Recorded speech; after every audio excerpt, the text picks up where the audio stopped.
Baik, kita mulai sekarang ini untuk belajar. Bethlehem, ya saya ulangi lagi. Hari ini kita dapat kesempatan yang berharga sekali karena kita akan belajar bersama saudara-saudara kita dari Osaka, bukan Osaka Jepang ya. Nah, tema kita hari ini Bethlehem, kota kelahiran Tuhan Yesus. Saudara, apapun juga yang terjadi dalam hidup kita, apapun juga, Papa di surga pasti ya mengerjakan segala sesuatu itu dengan satu tujuan atau dengan satu maksud yang selalu punya makna. Ya, nama-nama kota di Alkitab, ya, nama-nama tempat, nama-nama gunung, nama-nama sungai, ya di Alkitab, nama-nama orang, semuanya itu punya arti. Nah, maaf ini, kalau nama saya Daniel, yang memberi nama Daniel itu pendetanya oma saya, ya, dari Minasa Tengah, ya dari Sonder Atas. Saya diberi nama Daniel ketika 2 jam setelah saya dilahirkan. Nah, Daniel dalam bahasa Ibrani dan itu salah satu suku dari 12 suku, artinya hakim atau ya hakim, judge. El, semua akhiran nama El itu dari kata Elohim, ya Tuhan, yang jamak papa mama. Jadi Daniel itu namanya Tuhan itu hakimku. Semua ada namanya. Nah, ada banyak kota di Israel zaman itu. Dan puji Tuhan, nama-nama kota yang sudah tercatat sejak dalam kitab Kejadian itu sebagian besar 99% lebih itu masih ada dan sama masih disebut nama itu. Bethlehem itu kota kecil. Nah, saudara, arti kata Bethlehem dalam bahasa Ibrani Beth, ya B-E-T-H, itu artinya rumah. Bahasa Arabnya bait, ya Baitul Muqaddis, ya itu Yerusalem buat bahasa Arab. Beth. Lehem itu artinya roti. Jadi Bethlehem itu artinya rumah roti. Nama kota itu. Tapi ada hal yang menarik lagi dengan Bethlehem itu. Adalah kota atau kampung lah kalau zaman itu ya, kota kecil untuk penggembalaan. Ya, untuk penggembalaan. Oh, bisa di-mute ya. Nah, jadi kota Bethlehem itu tempat penggembalaan.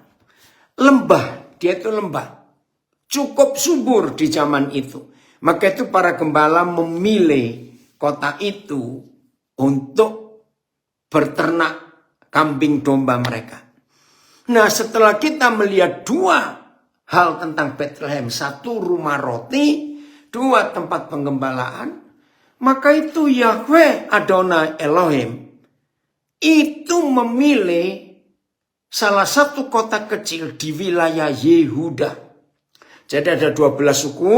Kalau saudara baca di kitab Yosua pasal 12 dan seterusnya, maka Yahweh Tuhan memilih ya memberi lokasi yang berbeda-beda untuk 12 suku itu. Nah, Bethlehem itu ada di tanah suku Yehuda. Nah, Tuhan Yesus itu berasal dari suku Yehuda. Nah, Bethlehem dipilih. Menarik sekali. Rumah roti. Maka itu Tuhan Yesus berkata, akulah roti hidup. Barang siapa makan roti ini, dia akan hidup. Akan mendapatkan hidup yang kekal. Dan itu sungguh luar biasa. Berarti, Tuhan Yesus adalah sumber makanan bagi semua umat manusia di dunia ini. Kata roti, nggak harus roti seperti yang kita ngerti, dari gandum, dari tepung, dari apa. Pokoknya itu makanan. Hal kedua, Tuhan Yesus itu gembala. Maka itu Bethlehem itu tempat penggembalaan yang luar biasa. Raja Daud sebelum jadi raja Maka tempat dia mengembalakan kambing domba ayahnya, yaitu Isai, ada di Bethlehem juga. Jadi sudah ribuan tahun tempat itu. Saudara, itu sebabnya kenapa Tuhan Yesus berkata, kamulah domba-dombaku, akulah gembala yang baik itu. Kalau sempat nanti kita akan bahas Mazmur 23, Mazmur yang terkenal sekali. Terima kasih Bapak untuk itu. Tapi sebelum semuanya, mari kita buka kitab Mika, nabi-nabi kecil, pasal yang kelima, mulai ayat yang kedua. Nabi Mika pasal yang kelima, mulai ayat yang kedua. Kita melihat Mika pasal 5 ayat yang kedua. Terima kasih Bapak, kau memberikan kami kesempatan untuk kami boleh belajar mengenal Bethlehem, tempat kelahiran Tuhan kita. Ya. Ayat 2 ya. Judulnya Raja Mesias dan Penyelamatan Israel. Ya, jelas sekali. Raja Mesias dan Penyelamatan Israel. Tetapi engkau, ya Mika 5 ayat 2. Tetapi engkau, hai Bethlehem Efrata, hai yang terkecil di antara kaum-kaum Yehuda, daripadamu akan bangkit bagiku seorang yang akan memerintah Israel. Saya mau ganti. Yesus pun akan memerintah dunia, bukan cuma Israel. Yang permulaannya, renungkan, yang permulaannya, awalnya, sudah ada sejak purbakala. Sejak dahulu kala. Saudara, inilah salah satu ayat pendukung di Perjanjian Lama. Mengapa Tuhan Yesus disebut Alfa dan Omega, yang awal dan yang akhir. Nah, untuk mengetahui paling mudah arti Alfa Omega, coba seorang lihat semua perlombaan lari atletik. Saudara, garis start dengan garis finish sama enggak? Di tempat yang sama. Itu artinya alfa dan omega. Infinite dalam bahasa Inggrisnya. Ya nyambung terus. Lanjut Filipus, jangan dikeluarkan ayatnya. Nyambung terus. Yang permulaannya sudah ada sejak purbakala, sejak dahulu kala. Maka itu Tuhan Yesus itu sebut Alfa dan Omega. Yang awal dan yang akhir. Dia memulai, dia juga akan mengakhiri. Terima kasih Tuhan. Ada seorang akan lahir dari kota kecil itu. Sebab itu ia akan membiarkan mereka sampai waktu perempuan yang akan melahirkan telah melahirkan. Lalu selebihnya dari saudara yang akan kembali kepada orang Israel. Maka ia akan bertindak dan akan menggembalakan mereka dalam kekuatan Yahweh, dalam kemegahan nama Yahweh Tuhannya. Mereka akan tinggal tetap. Sebab sekarang ia menjadi besar sampai ke ujung bumi. Terima kasih Tuhan Yesus. Pemerintahanmu yang Tuhan Yahweh mulai di Bethlehem akan menjadi besar. Dan pusat pemerintahnya akan tetap ada bahkan sampai ke ujung bumi. Saudara, yakinkan diri kita masing-masing bahwa Bethlehem itu bukan ada di Timur Tengah. Sekarang wilayah kekuasaannya Palestina. Bethlehem itu bukan Israel. Bukan itu. Tuhan Yesus yang sudah lahir di Bethlehem itu cuma sekali. Tapi setelah dia menyerahkan nyawanya, mati dengan mengerikan. Maka setiap orang yang percaya kepada Tuhan Yesus dan mengakui dia Tuhan dan Juru Selamatnya, yakinkan diri saudara dan diri saya bahwa kita ini Bethlehem itu. Wah, ini luar biasa. Dan ingat, Dari ayat 2 tadi sudah dinyatakan di kitab Mika pasal 5. Dari Betlehem yang kecil itu akan lahir raja, segala raja yang akan memerintah atas dunia ini. Lewat hidup kita. Betlehem ini. Jadi kalau saudara dan saya ditetapkan sebagai Betlehem karena Yesus akan nyata lewat hidup kita kepada setiap orang, kemanapun kita pergi, Yesus akan nyata. Berarti saudara dan saya adalah rumah roti, di mana setiap orang yang berjumpa saudara dan berjumpa saya tidak akan mengalami kelaparan. Begitu pula setiap orang yang berjumpa kita, mereka nggak akan tersesat. Sebab kita adalah gembala buat mereka untuk menunjukkan jalan itu. Ini luar biasa. Saya keluar dulu. Kita buka Yesaya 2. Ya. Yesaya pasal 2. Seperti di Mika juga ada. Tapi saya lebih senang baca kitab Yesaya. Yesaya pasal 2. Mulai ayat 2. Yesaya pasal 2 mulai ayat 2. Sion sebagai pusat kerajaan damai. Haleluya. Akan terjadi ayat 2. Pada hari-hari terakhir, yang terakhir. Terima kasih Bapak. Kita sekarang sedang ada di masa hari-hari yang terakhir ini.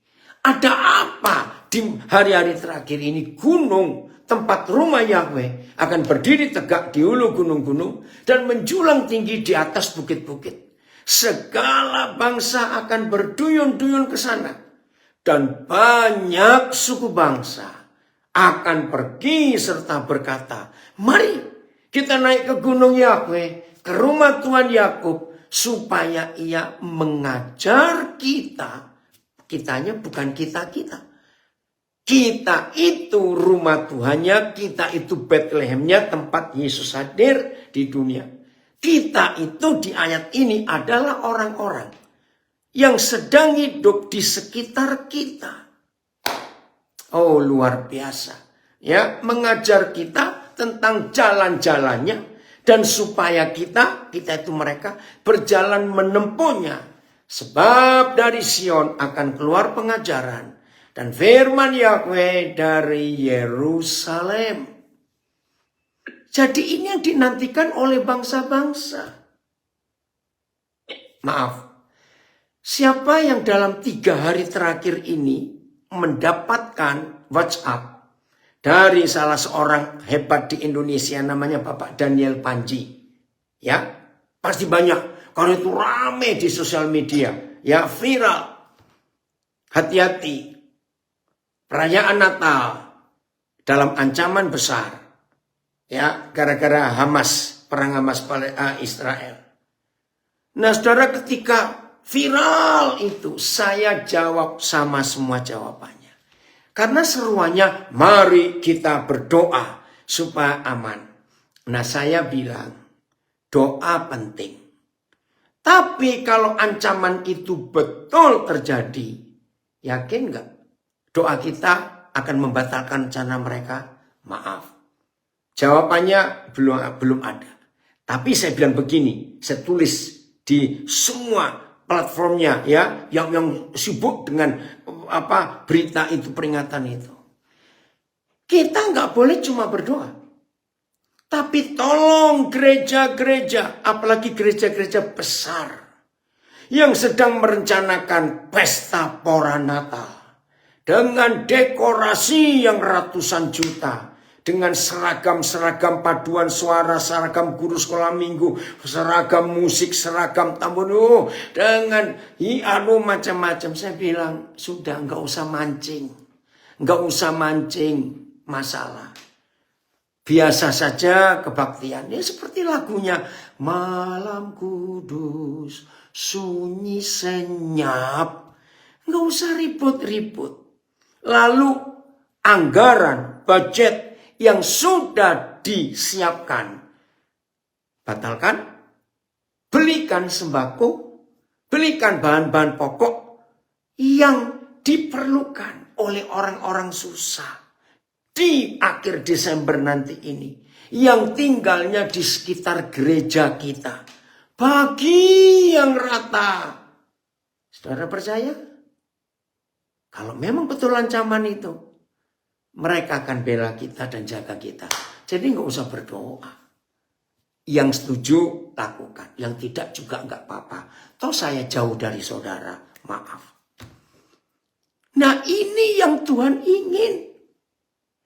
Kehadiran Tuhan Yesus itu menyediakan makanan untuk orang lapar. Kehadiran Tuhan Yesus di Bethlehem itu menjadi gembala. Supaya banyak domba yang tersesat bisa tahu jalan pulang. Keren ya, kalau itu yang kita kerjakan dalam hidup kita. Nah itulah Bethlehem. Nah saudara, izinkan saya mengatakan fakta ini. Setan, si kunyuk itu, kan selalu menghalangi rencana Tuhan. Udahlah kita semua tahu, gak usah diskusi. Kunyuk itu, setan itu. Nah, berabad-abad gereja berhasil ditipu oleh si kunyuk itu. Dan kok mau ditipu? Apa tipuannya? Maaf. Ternyata 90 sekian persen gereja di dunia sudah 2000 tahun lebih sejak peristiwa Bethlehem pertama terjadi. Yesus lahir.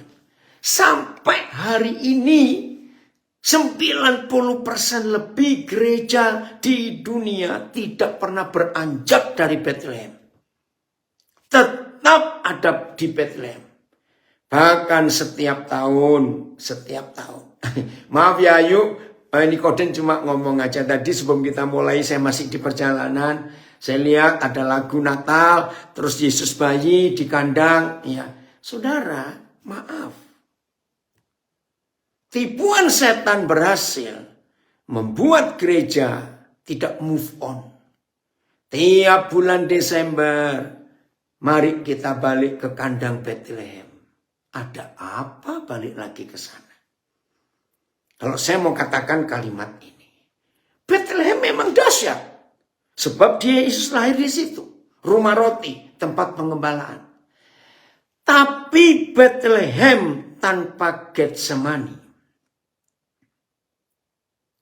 Saya ingin semuanya menjawab.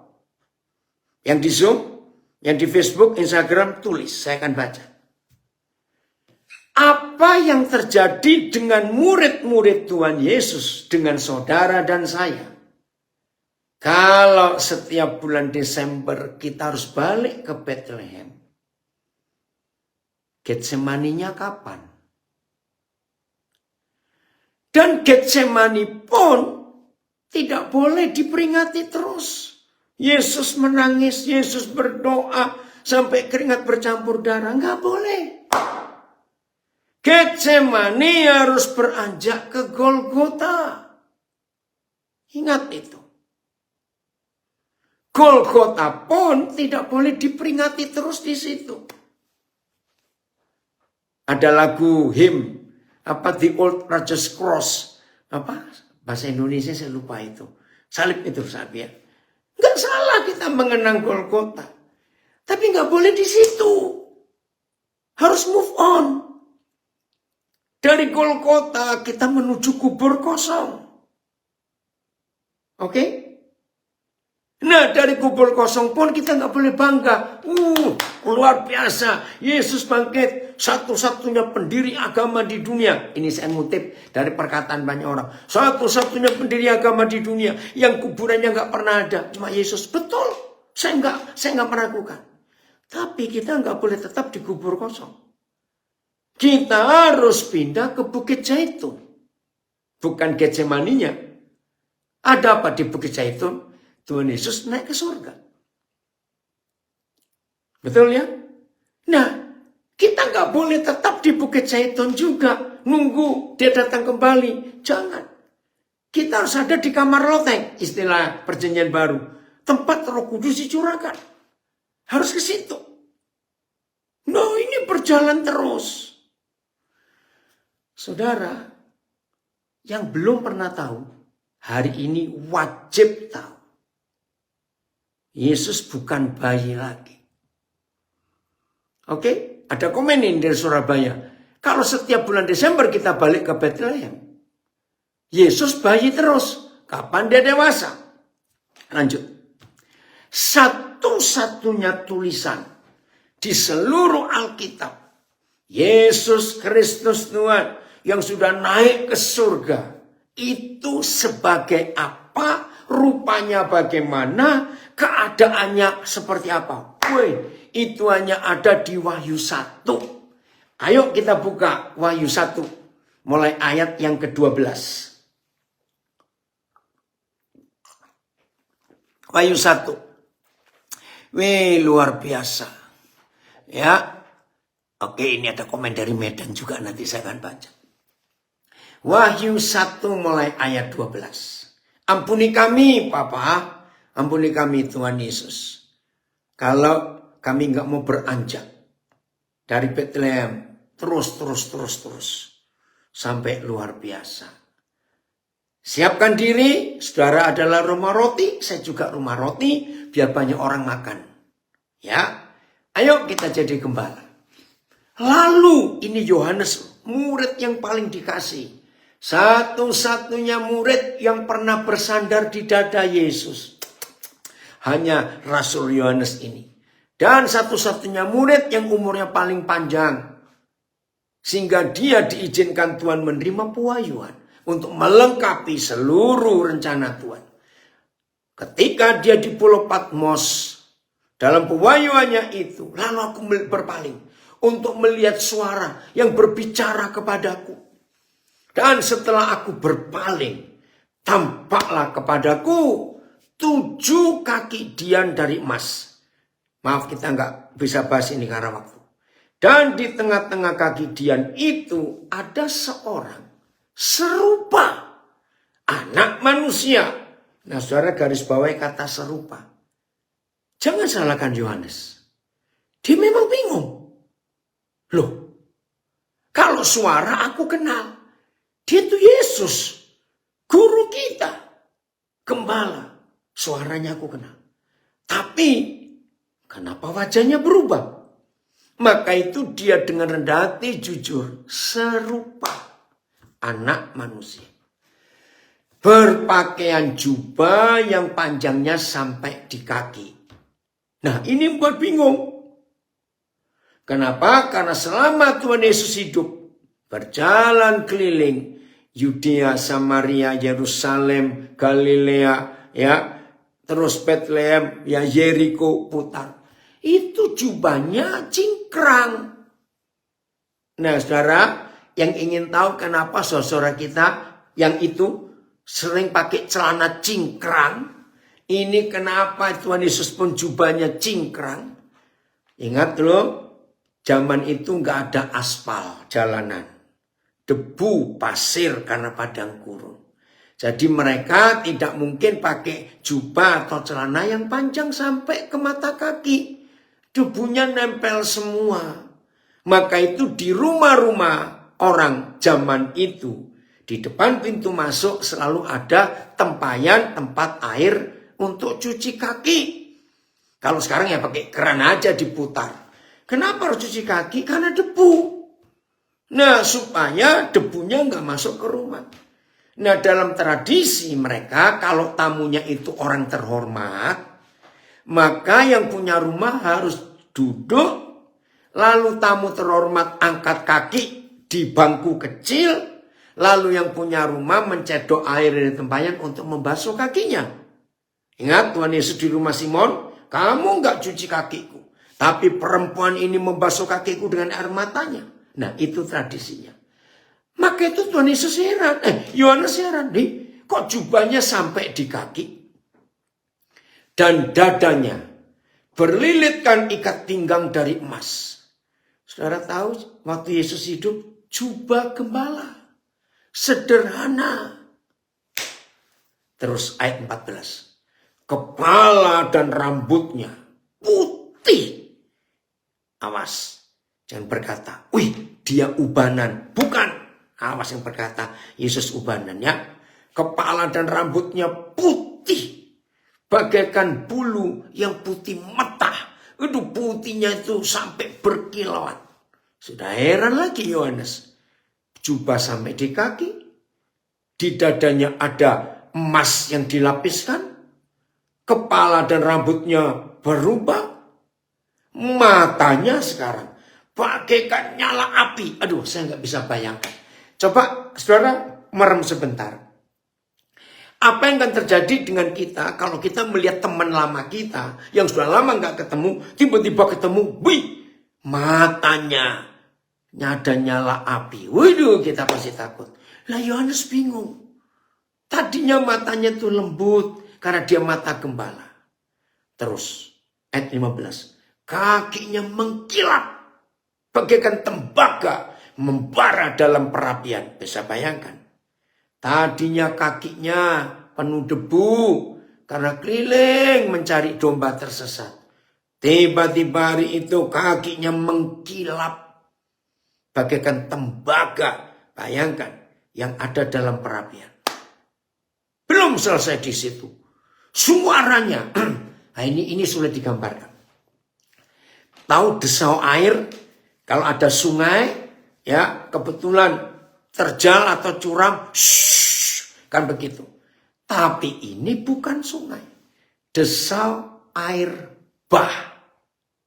Waduh, nggak bisa bayangkan, ya. Maaf, saya tidak punya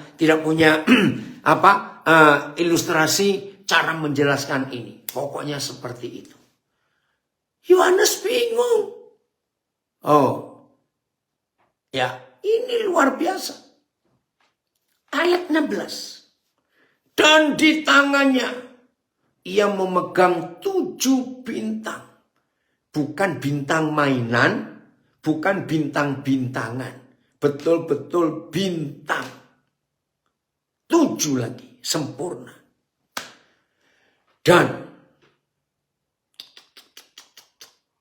dari mulutnya keluar sebilah pedang tajam. Yang tajamnya muka belakang kiri kanan itu bermata 2. Lalu yang terakhir. Wajahnya bersinar-sinar. Bagaikan matahari yang terik. Nggak bisa bayangkan ya. Nah saudara. Jahat nggak setan itu? Kurang ajar nggak setan itu? Mengapa Wahyu 1 ayat 12 sampai 16 ditutup rapat-rapat oleh si kunyuk untuk gereja nggak melihat? Dan caranya setan menutup Wahyu 1 ayat 12 sampai 16. Keadaan Tuhan Yesus Kristus yang sesungguhnya sedahsyat ini. Maka setan berhasil menipu gereja 2000 tahun lebih. Untuk selalu ke Bethlehem. Dan selalu lagu. Anak kecil. Anak kudus. Dalam nama Yesus. Itu penipuan yang luar biasa.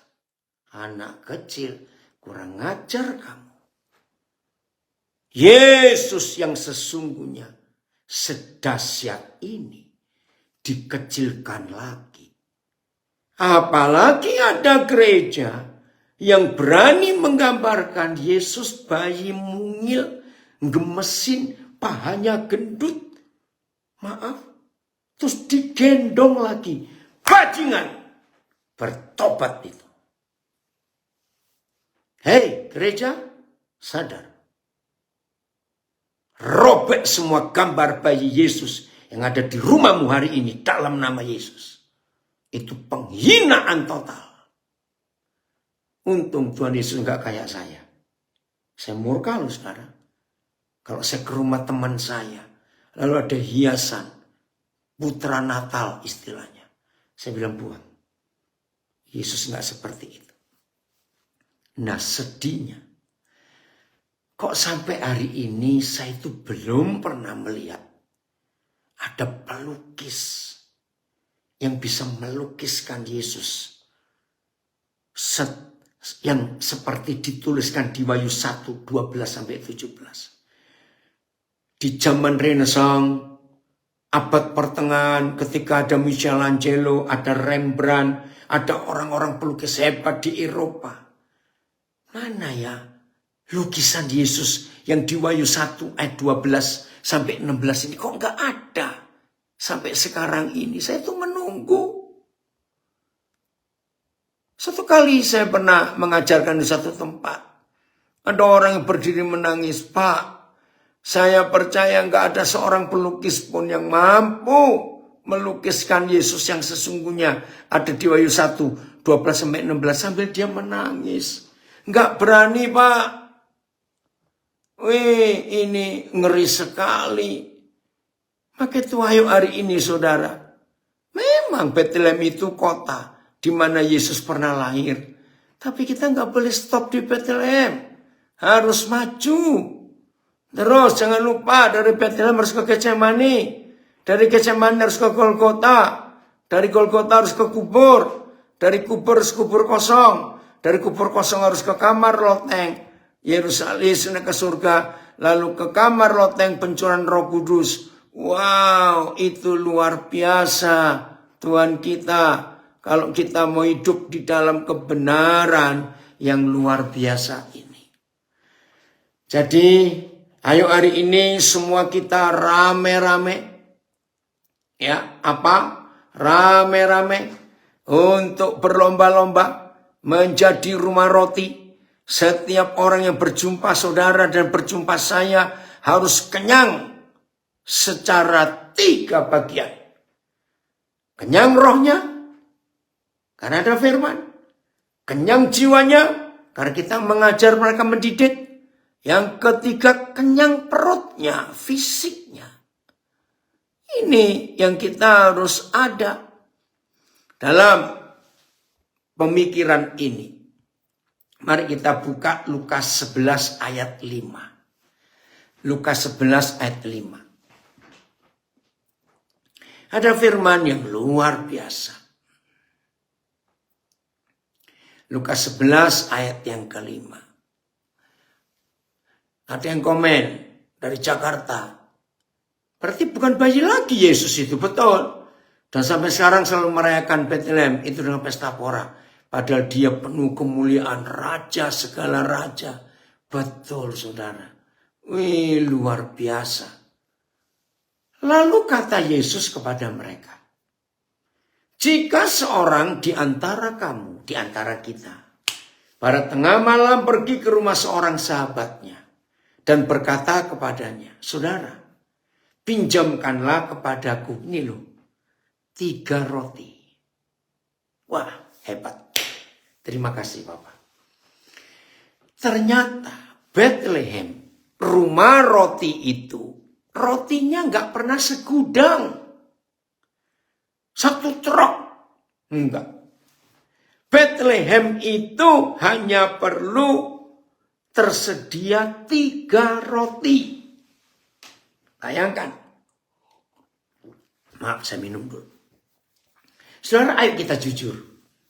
Hah? Cuma 3 roti? Iya. Enggak banyak. Enggak banyak. 3 roti saja. Dan lihat. Bentuknya pinjam. Ini luar biasa. Bukan diberi loh. Pinjam. Oh Tuhan, ampunilah kami. Saudara, inilah yang merusak kebenaran dan murid Yesus. Ketika khotbah-khotbah pendeta selalu melimpah, diberkati melimpah, berlimpah-limpah. Lukas 6 ayat 36-38 itu sering diperkosa oleh hamba Tuhan yang mata duitan.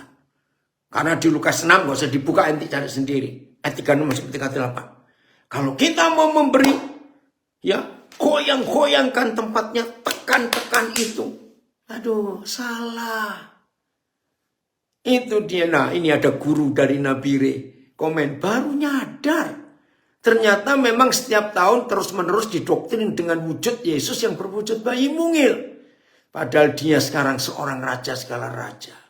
Ini pengantin baru menikah tanggal 27 kemarin. Hebat. Maka itu ayo kita kembali. Dan celakanya ya saudara, celakanya. Justru gereja-gereja di daerah Kristen yang membayikan Yesus terus-menerus. Lihat mulai dari Papua, Maluku, NTT, Toraja, Sangir, Minasa, daerah Palu, Sulawesi Tengah, banyak Kristen. Lihat Kalimantan, daerah Kristen. Lihat Sumatera Utara, Nias, Tanah Batak, Mentawai. Aduh Tuhan. Aneh ya, justru membayikan Yesus itu gereja, daerah-daerah Kristen, gereja tradisi. Ayo kita berubah, saudara. Oh Tuhan, ampuni kami. Nah, oke, kita kembali. Jadi roti yang di Bethlehem itu bukan 100, bukan satu gudang, bukan satu truk, bukan, cuma 3. Dan pinjam, bukan diberi. Udahlah semua kita ngerti lah, nggak usah dibahas. Tapi saya harus ngomong. Yang selama ini menganggap berkat Tuhan yang kita terima berupa apa saja. Awas, saudara bilang, aku diberkati. Dan itu milikku, bertobat. Ternyata itu semua pinjam. Pinjam. Mudah-mudahan di antara semua kita yang ikut dengar, baik lewat yang rekaman audio nanti akan diputar di beberapa radio Kristen. Ada pelukis yang bisa melukis dengan jelas Wahyu 1 ayat 12 sampai 16 ini. Saya sangat merindukan ada lukisan itu. Ya tapi nggak apa-apa, nggak usah dipaksa. Kalau para pelukis, ya karena saya nggak bisa melukis, maka itu saya nggak memaksa para pelukis. Memang luar biasa. Betul, Boru Siombing. Beranjaklah, jangan tinggal di tempat. Ayo. Oke, sekarang kita lihat 3 roti. Sederhana. Maka itu saudara, nggak perlu kita kerepotan jadi Bethlehem. Karena cuma 3 roti. Kan gak banyak. Oke. Apa aja 3 roti itu? Karena manusia terdiri dari 3 bagian. Roh, jiwa, dan tubuh. Ya. Roh, jiwa, dan tubuh. Maka itu setiap kali kita ketemu orang. Karena kita Bethlehem. Silakan nak. Mintakan ya pelukis di Nabire itu. Ya. Karena setiap kali saudara dan saya ketemu orang. Siapkan 3 roti di Bethlehem. Dan kenyangkan rohaninya. Kenyangkan mentalnya. Otaknya, jiwanya. Dan kenyangkan fisiknya. Dan jangan lupa. 3 roti itu bukan usaha kita. Kan enak sekali. Sudah bukan usaha kita, bukan kita yang buat. Ingat loh saudara. 3 roti itu kita dipinjami. Bayangkan kurang enak apa menjadi Bethlehem yang sesungguhnya itu. Sudah cuma 3 roti, kita nggak disuruh belanja. Bahan-bahannya terus buat adonan di oven, enggak. Kita pun enggak disuruh beli ke toko, enggak. Orang Bethlehem yang sesungguhnya itu sudah menyediakan 3 roti dan kita dipinjami. Maka itu jangan pernah berkata, semua yang ada pada kita saat ini termasuk waktu kita, itu milikku. Tidak. semuanya pinjam. Dan saudara tahu kata pinjam? Harus dikembalikan. Karena bukan milik kita. Oh Tuhan ampuni kami. Kalau selama ini kami ngawur dalam hidup ini.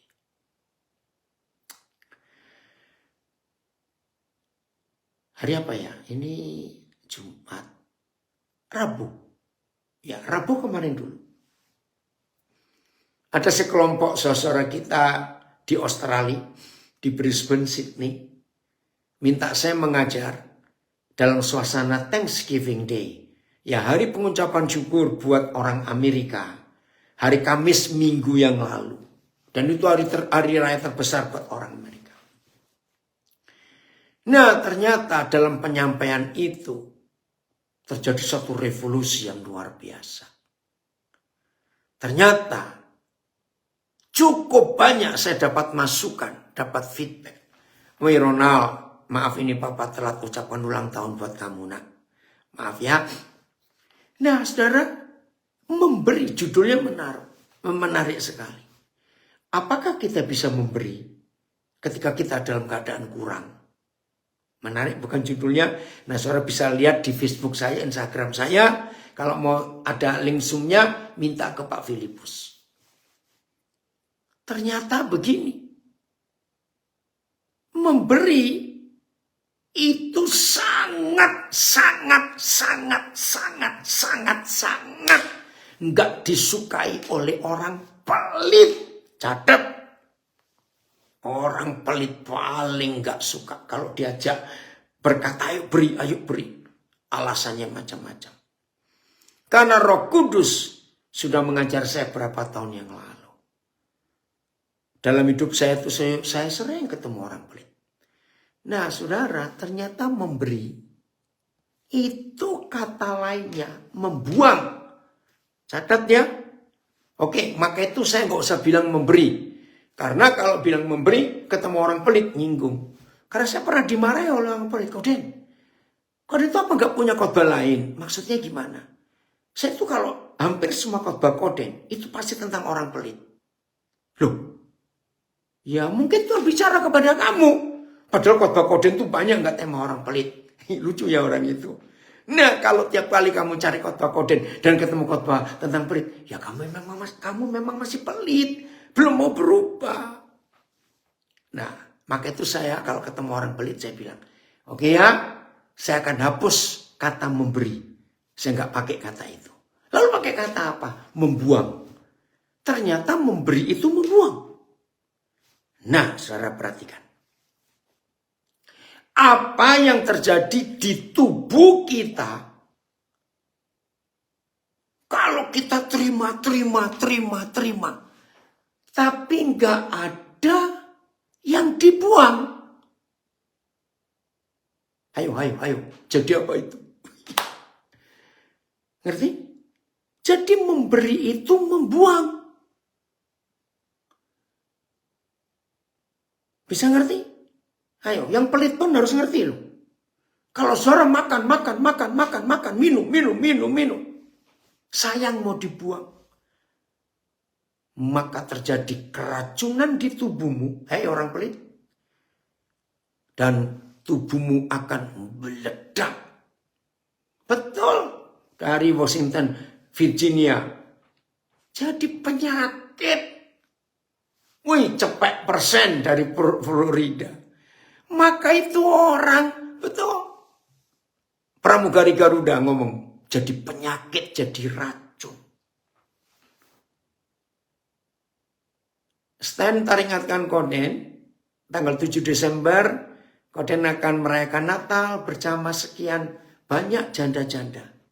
Ya, khususnya janda yang miskin, yang nggak punya keluarga lagi. Di Aula Betel, di Sunter ya, Steny. Ini karena suara Seni, dia juga janda. Jadi kalau orang itu nggak mau memberi, berarti dia nggak mau buang. Termasuk saudara yang tiap hari belanja apa saja, nggak cuma makanan, numpuk di rumah saudara dan tidak ada yang pernah saudara buang. Bayangkan belanja tahun 40-an masih saudara simpan. Belanjaan tahun 50-an, belanjaan tahun 60-an saudara simpan semua. Wih, rumahnya jadi apa? Walaupun rumah itu besar. Nah, 3 roti ini pinjam. Kita nggak diberi. Ayo kembalikan. Ayo kembalikan. Bukan kembalikan ke Tuhan. Kembalikan ke orang-orang. Oke, bagi yang sudah pernah tahu, rasa yang saya terima tahun 93 tentang Lukas 11, ikuti lagi. Tapi yang belum tahu, dengar baik-baik. Oke, kita lihat Lukas 11 ayat 9. Saya percaya semua kita pasti sudah pernah tahu ini. Bentar ini. Oke. Ntar saya rupa. Ya nggak apa-apa lah. Udah. Lihat Lukas 11 ayat 9. Oleh karena itu, aku berkata kepadamu, mintalah, maka akan diberikan kepadamu. Carilah, maka kamu akan mendapat. Ketoklah, maka pintu akan dibukakan bagimu. Saudara, saya kurang ajar betul kepada Bapa di surga. Setiap kali cerita ini saya malu. Ampuni saya, Bapak. Kenapa? Sebelum tahun 93 bulan April kira-kira atau Mei, saya berlaku kurang ajar kepada Bapa di surga. Karena waktu itu kami masih ada di Wamena, belum pindah ke Nabire. 3 bulan lebih kami ini berdoa, minta untuk keperluan pelayanan kami di Wamena, sekolah SMA yang kami dirikan. 3 bulan berdoa nggak ada jawaban. Akhirnya saya frustrasi, jangan ikuti cara saya, jahat sekali. Saya buka, waktu itu kan belum ada, 93 belum ada Alkitab, di handphone masih buku. Saya buka buku Alkitab, Lukas 11 ayat 9, maaf ya saudara, Papa ampuni saya. Saya buka, terus saya tunjuk pakai telunjuk saya. Tuhan, baca ayat ini. 3 bulan kami menunggu jawaban. Untuk keperluan pelayanan kami tidak menjawab. Saudara, akhirnya dengan lembut sekali, Papa berkata, Daniel, kamu gak teliti membacanya. Saya bilang kurang teliti bagaimana? Cuma ayat pendek. Maaf loh. Saya hafal, Papa. Lihat ini, saya gak pakai Alkitab, saya tutup mata. Oleh karena itu saya baca. Dengan lembut, Papa menegur saya. Kamu kurang teliti, Daniel. Yang mana? Saudara dengar ya. Yang belum pernah dengar, saya bagikan. Kamu tidak melihat kalimat pertama. Sudah ratusan kali saya khotbah tentang ayat ini. Bahkan kalau saya hitung ya, 93. Saya mulai khotbah 72. Jadi berapa? 11 tahun. 72 ke 93. Berapa itu saya lupa hitung. Loh, saya bertobat, saudara. Ternyata hampir semua kita lupa kalimat oleh karena itu. Ya ampun, saya bersalah, ampuni saya.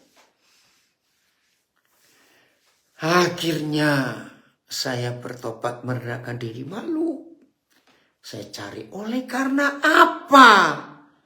Maka saudara dan saya diberi janji. Minta akan diberi, cari akan dapat, ketok pintu dibuka. Yaitu tadi ayat 5. Saudara, tolong baca ya karena waktu. Oke, kita baca aja ayat 6 sekarang. Lukas 11-nya ayat 6. Oke, sekalian ya. Yang sudah tahu makin kuat dan praktekkan. Yang sudah sering tahu saya khotbah ayat ini, praktekkan. Kalau saudara cuma tahu tapi tidak praktek, saudara berdosa. ayat 6. Mulai ayat 5 ya. Lalu kata Yesus kepada mereka, jika seorang di antara kamu pada tengah malam pergi ke rumah seorang sahabatnya dan berkata kepadanya, saudara, pinjamkanlah kepadaku 3 roti. Sebab seorang sahabatku yang sedang dalam perjalanan singgah ke rumahku dan aku tidak mempunyai apa-apa untuk dihidangkan kepadanya. Masakan ia yang di dalam rumah itu akan menjawab, jangan mengganggu aku, pintu sudah tertutup dan aku serta anak-anakku sudah tidur. Aku tidak dapat bangun dan memberikannya kepada saudara. Nah, ayat 8 ini agak membingungkan. Aku berkata kepadamu, sekalipun ia tidak mau bangun dan memberikannya kepadanya, karena orang itu adalah sahabatnya, namun karena sikapnya yang tidak malu itu, ia akan bangun juga dan memberikan kepadanya apa yang diperlukannya. Oleh karena itu, aku berkata kepadamu, mintalah maka akan diberikan kepadamu, carilah maka kamu akan mendapatkan, ketoklah maka pintu akan dibukakan bagimu. Ya ampun Papa, sudah kurang ngajar, sombong lagi saya ini, sampai saya begitu jahat. Dengar baik-baik. Bethlehem adalah rumah roti. Dan saudara dan saya sudah pernah menjadi Bethlehem. Karena Tuhan Yesus sudah pernah lahir di hidup kita. Siapkan 3 roti ini. Supaya kemana saja kita pergi, ketemu orang lapar. Rohnya, roti pertama kita beri. Orang lapar jiwanya, roti kedua. Maka itu saya dengan istri dan anggota tim anak-anak saya mendirikan sekolah gratis. Untuk memberi makan roti kedua, mental dididik. Roti ketiga untuk fisiknya. Saudara, saya cerita sedikit ya. 11 November yang lalu, hari bersejarah buat kami, pelayanan di Manokwari, Nabire. Ada apa 11 November kemarin? Wisuda, angkatan pertama, sekolah tinggi, STIMIK, Sekolah Tinggi Manajemen Informasi dan Komputer. Kalau saya nggak salah, maaf. Di Nabire. Saudara, pejabat hadir. Luar biasa. Lalu, Gubernur Papua Tengah menjanjikan untuk fasilitas kampus itu diberi dana dari pemerintah. 2 miliar. Wah, puji Tuhan. Belum ada uangnya. Nggak tahu kapan realisasi. Tapi yang mengagumkan, kami dapat pujian. Itu anak-anak saya itu hebat perjuangannya. Saudara tahu, mengurus izin sekolah tinggi itu lebih 11 tahun. Bolak-balik Nabire, Jakarta Nabire. Waduh, nggak tahu berapa ratus juta itu untuk ongkos saja. Ternyata kami baru sadar, kami dapat pujian. Loh, saya juga tanya, kenapa dipuji? Karena tidak semua perguruan tinggi itu bisa mewisuda angkatan pertama 4 tahun pertama itu 8 semester. Oh, jadi gimana? Ada banyak perguruan tinggi yang sudah jalan, tapi gak ada yang diwisuda karena mahasiswanya gak memenuhi kuota. Oh, Tuhan luar biasa. Hebat. Terima kasih Tuhan untuk itu. Nah, itulah 3 roti. Saudara dengar kisah ini. Kalau ada di antara kita yang tengah malam kedatangan tamu, saudara kita yang dalam perjalanan, mereka lapar. Kebetulan sampai di kota kita, semua toko tutup, warung tutup, gak ada jual makanan. Mereka sekeluarga lapar. Tapi bersyukur saudara kita ini ingat, gak usah takut, di kota ini ada Pak Freddy. Ya, yang gak tahu Pak Freddy diam saja gak apa-apa. Pokoknya ada yang nama Freddy di Zoom ini. Di rumahnya pasti ada makanan. Sehinggalah rombongan teman kita di perjalanan ini. Tapi dalam tanda kutip saya berkata apes. Sampai rumahnya Pak Freddy ternyata lagi kosong juga. Jadi rumah saudara nggak ada makanan. Tapi saudara nggak putus asa. Tunggu ya, tunggu. Aku punya teman bakery, pabrik roti. Kamu tunggu. Aku akan ke sana. Datanglah saudara ke rumah sahabatmu yang punya pabrik roti. Nah, dalam istilah Bethlehem, maka saudara datang ke Bethlehem, rumah roti. Ternyata, apa dalam tanda kutip saya berkata ya, jangan diperhatikan. Begitu sampai Bethlehem, sahabat saudara bilang, sorry aku sudah tidur. Semua pintu sudah aku tutup, anak-anakku pun sudah tidur. Jangan ganggu, besok saja. Masalah bukan? Nah, karena di rumah tidak ada. Saudara, ayat 8 itu dahsyat. Begini terjemahan yang betulnya ayat 8. Karena saudara itu bersahabat baik dengan orang Bethlehem itu. Baik. Dan orang Bethlehem itu pun bersahabat baik dengan saudara. Sama-sama baik. Terjadilah perang dalam tanda kutip. Ketika saudara mendengar jawaban orang Bethlehem, sorry, nggak bisa bangun, sudah tutup semuanya. Saudara berkata, ngomonglah sampai capek, saudara ke orang Bethlehem, bahwa kamu nggak mau bangun. Aku akan tetap ketok. Dan aku tahu kamu nggak akan marah dengan ketukanku. Orang Bethlehem sama kopeh. Orang Belanda bilang keras kepala. Ketoklah sampai capek. Aku tetap gak akan bangun. Dan aku tahu kamu gak akan marah. Karena kamu sahabatku. Seru ya. Itu ayat 8 Lukas 11. Ada kalimat kunci saudara. Yang membuat orang Bethlehem itu bangun. Namun karena sikapnya yang tidak malu itu, ini saya bertobat. Filipus coba berapa terjemahan yang lain, ayat 8. Ini keren. Namun karena sikapnya yang tidak malu itu, orang Bethlehem itu akan bangun juga.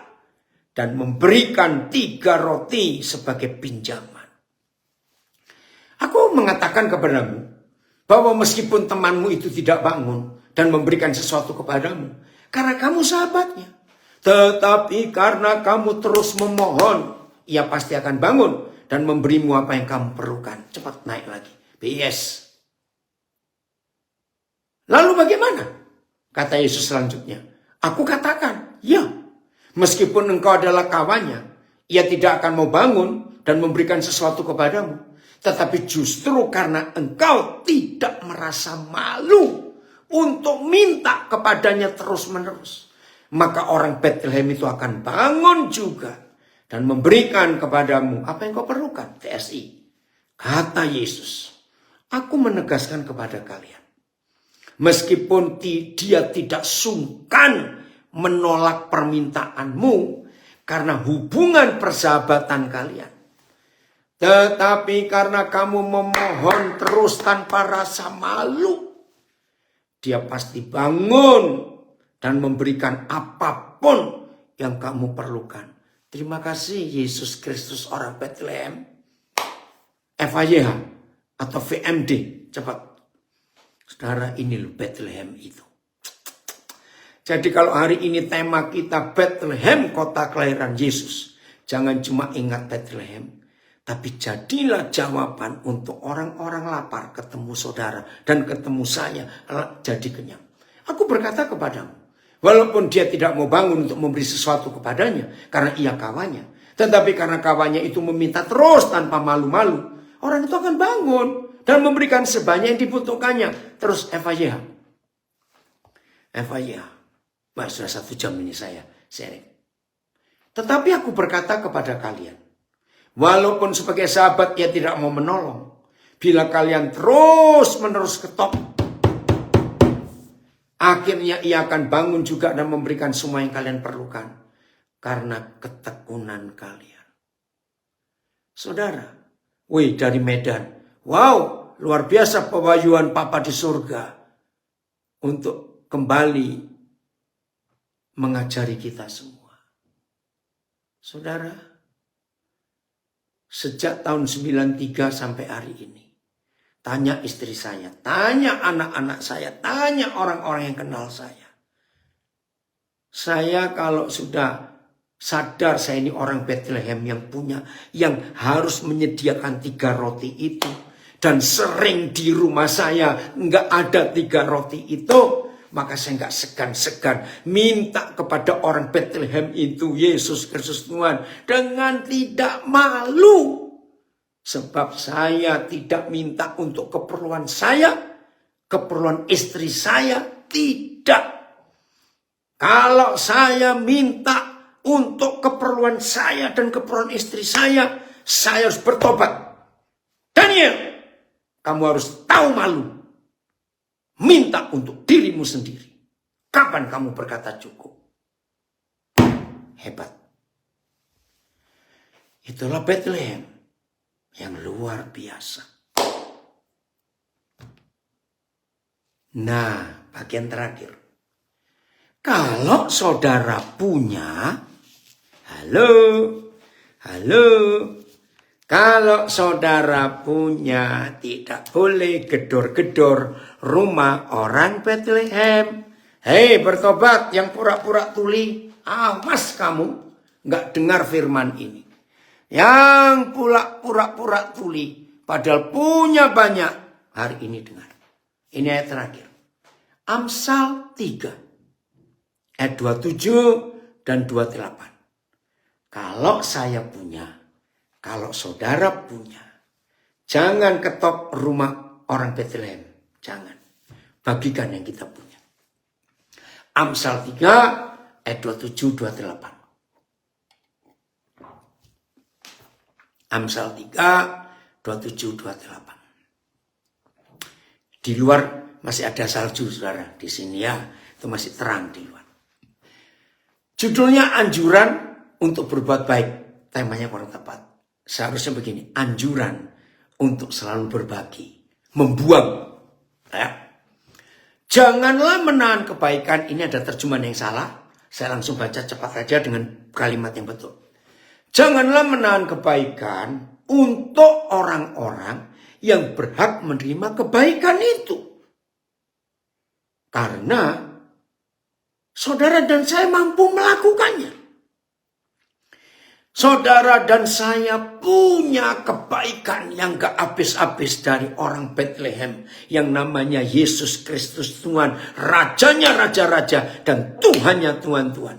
Saudara dan saya menerima kebaikan yang gak habis-habis. Begitu ada orang datang. Ingin menikmati kebaikan orang Bethlehem itu dari kita. Bagikan, jangan tahan.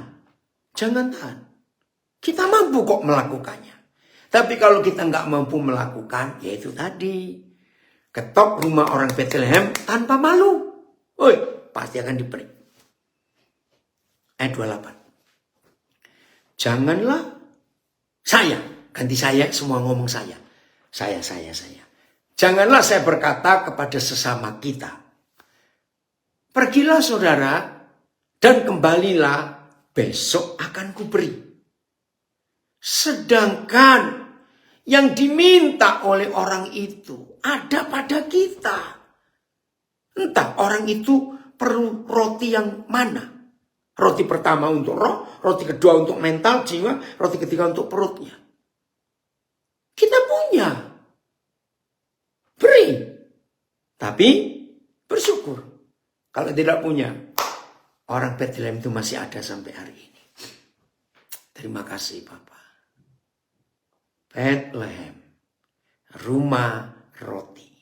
Dan cara tahu akhirnya, kalau sampai semua kita menjadi Bethlehem, maka nggak ada orang lapar lagi di dunia. Masih ingat Matius 4 ayat 2 dan 3? Menurut Matius 4 ayat 2 dan 3, itulah 2 ayat pendek yang membuat setan nggak betah di dunia.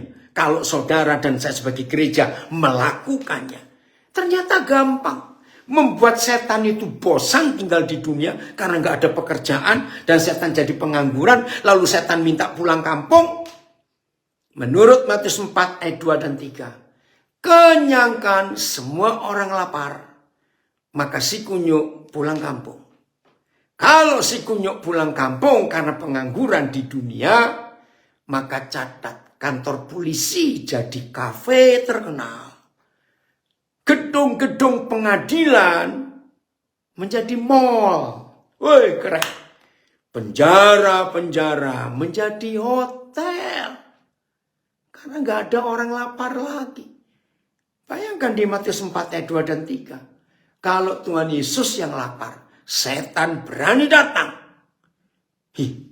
Apalagi kalau yang lapar model-model kita ini.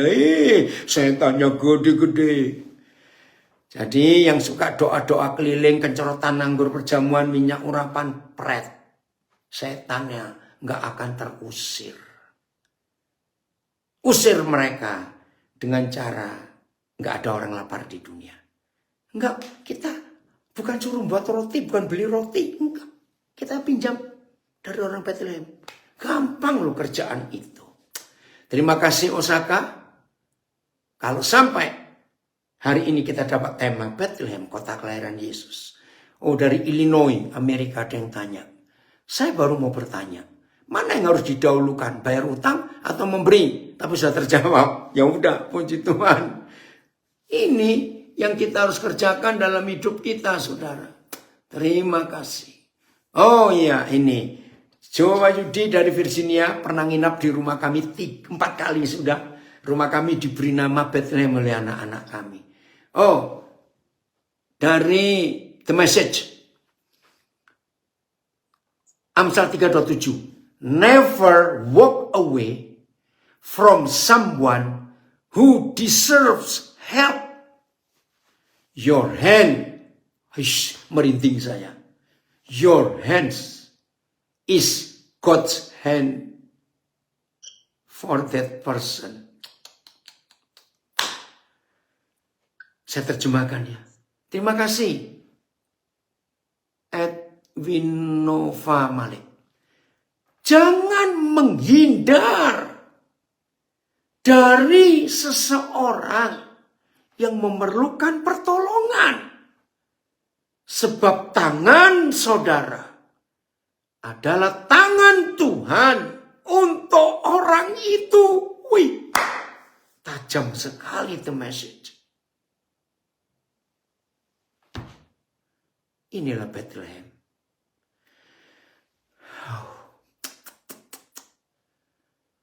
Woi, Ferdinand, luar biasa firman Tuhan malam ini. Setan sudah kabur. Enggak ada kerjaannya lagi. Haleluya.